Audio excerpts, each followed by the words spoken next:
আজকে শরীর মন কোনোটাই ভালো লাগছিল না। না রান্না করতে ইচ্ছা করছিল, না খেতে ইচ্ছা করছিল। ভাবগতিক ভালো না দেখে ভাই বলল যে চল দেশি ফ্রাইড রাইস বানিয়ে দিচ্ছি, কাল রাতে চিকেনটা দিয়ে খেয়ে নেব। তো শুনে আমি রান্নাঘরে চলে যাই, একটু ওকে কেটে বেছে দিই, বাকিটা ওই করে। এমনিতে চারিদিকে পরিবেশ কেমন আপসেটিং। আয়লা, করোনা, আমফান, এখন অলমোস্ট যুদ্ধের বাতাবরণ, সবই দেখে নিচ্ছি। কত সৈনিকরা জীবনের ঝুঁকি নিয়ে লড়ছে, নিরীহ মানুষরা সাফার করছে। তাও ভাইটা ছিল বলে আমার মুখে একটু হাসিও ফুটলো, খাওয়াও জুটলো। বল কেমন হয়েছে? দারুণ। যতই শরীর খারাপ থাকুক, মন খারাপ থাকুক, কিছু কাজ তোমাকে করতেই হবে। তো এই আমার বাচ্চা বসে আছে, ঘরে ঢুকবে না কারণ এসি চলছে। আদরে গলে পড়ে যাবে, আদর ওকে করতেই হবে।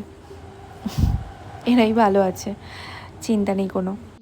সবাই কম বেশি আপসেট ছিলাম, তাই একটু দেখা করতে এসেছিল আমার বাড়িতে।